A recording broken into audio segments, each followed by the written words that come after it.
This is the Revolution 120.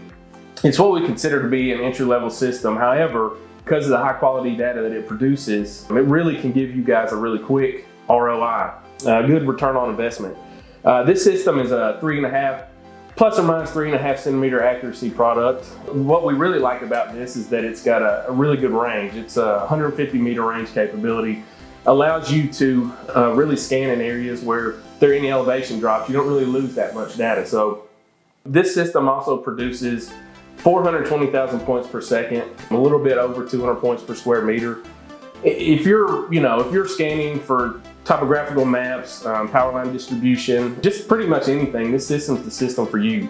Whether you're new to the LiDAR game or you've been doing this for a while, this is a product that we really think is good for anybody to use for the smaller type jobs.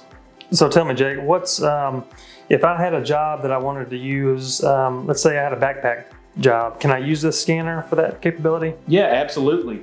It easily mounts and demounts from a drone to a backpack. You could put it on a car. There are a lot of different platforms that you could use this on. So how long would that take, the swap over?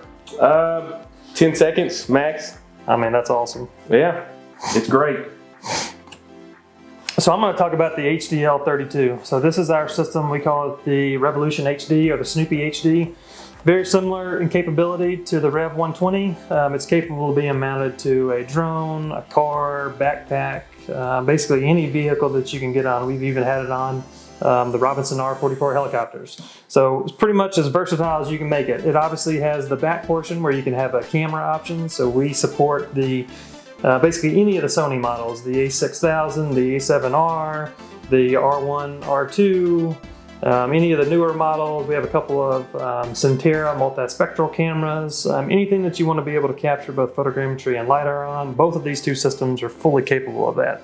This particular system is 700,000 points a second. So it's a bit more than the Rev 120, but it does have some capabilities that are different. So when people always ask us, which system is better for which application? And the answer is, well, it kind of depends.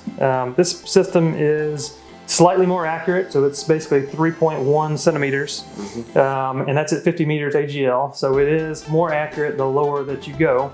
It is a 41 degree field of view, so it's basically its span of capture is quite large, so it makes it ideal for mobile mapping, which is 99.9% of our customers use this system for mobile mapping. We also pair it with a 360 camera. Very easy to operate. As Jake said, it's literally a push button.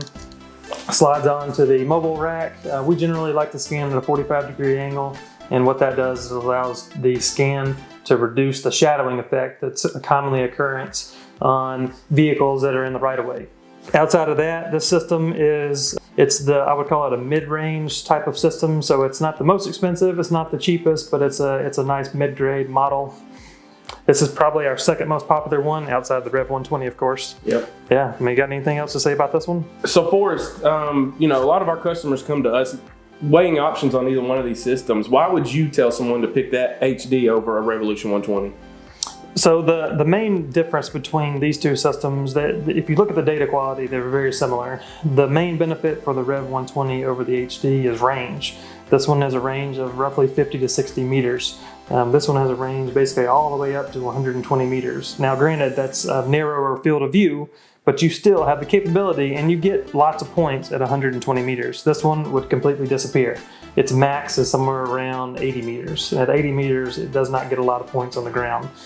That's really the difference between these two. This one is kind of the tried and true long-term beast. This has been available. We had the first one back in 2010, so it's been around for quite some time. Still is a very, very strong competitor in the market.